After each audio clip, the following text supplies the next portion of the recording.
തിരിച്ചെത്താം. ഇപ്പോൾ നിലമ്പൂർ മുണ്ടേരിയിൽ നിന്നും നമ്മളോടൊപ്പം അശോകൻ ചേരുന്നുണ്ട്.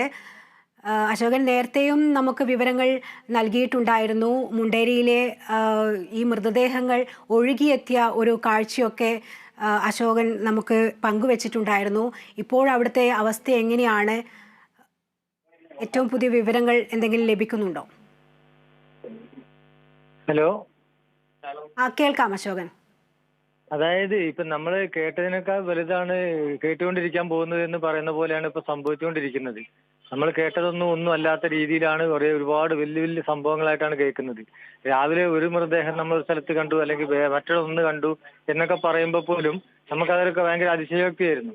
പക്ഷെ ഇപ്പൊ അതിനൊക്കെ ഭയങ്കര ഭയാനകമായ രീതിയിലാണ് കാര്യങ്ങൾ പോകുന്നത് എന്ന രീതിയിലേക്കാണ് പോകുന്നത്. ഇന്നിപ്പോ കുറച്ചു സമയം മുമ്പ് ഞാൻ എന്റെ വനത്തിനകത്തുള്ള സുഹൃത്തുക്കളായിട്ട് സംസാരിച്ചപ്പോൾ അവിടുന്ന് തന്നെ അവർക്ക് സ്വന്തമായിട്ട് 10ഓളം മൃതദേഹങ്ങൾ അവിടുന്ന് സ്വന്തം കണ്ടെത്തി എന്നാണ് അവർ പറയുന്നത്. അതുപോലെ തന്നെ പുഴയുടെ പല ഭാഗത്തു നിന്നും മൃതദേഹങ്ങൾ ലഭിക്കുന്നുണ്ട് എന്ന് കേൾക്കുമ്പോൾ നമുക്ക് വളരെയധികം സങ്കടവും ഭീതിയും. അത് തന്നെയാണ് അശോകൻ, വളരെ ഉള്ളുലേക്കുന്ന വാർത്തകൾ തന്നെയാണ് നമുക്ക് ലഭിക്കുന്നത്. ഇപ്പോൾ അശോകൻ പറഞ്ഞതുപോലെ തന്നെ നിരവധി മൃതദേഹങ്ങൾ ഒഴുകിയെത്തുന്ന ഒരു കാഴ്ച.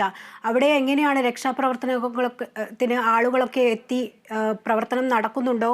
മറ്റ് അത്തരം നടപടികളൊക്കെ എങ്ങനെയാണ് പോകുന്നത്?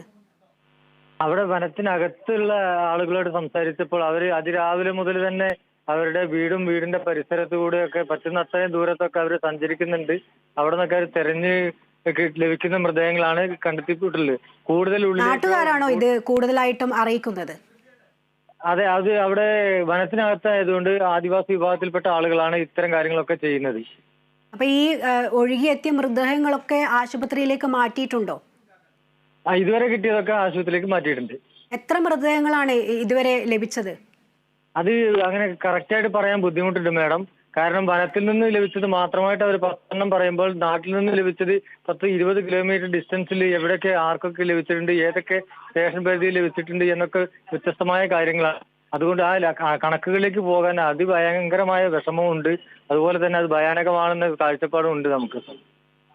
മനസ്സിലാക്കാൻ സാധിക്കുന്നുണ്ട്. വളരെ വേദനാജനകമായ ഒരു വാർത്ത തന്നെയാണ്. നിരവധി മൃതദേഹങ്ങൾ നിലമ്പൂരിലടക്കം ചാലിയാർ പുഴയിലടക്കം ഒഴുകിയെത്തുന്ന ഒരു കാഴ്ചയാണ് ഇപ്പോൾ നമുക്ക് ഈ അശോകൻ അടക്കമുള്ള ആളുകൾ നമ്മോട് പങ്കുവെക്കുന്നത്.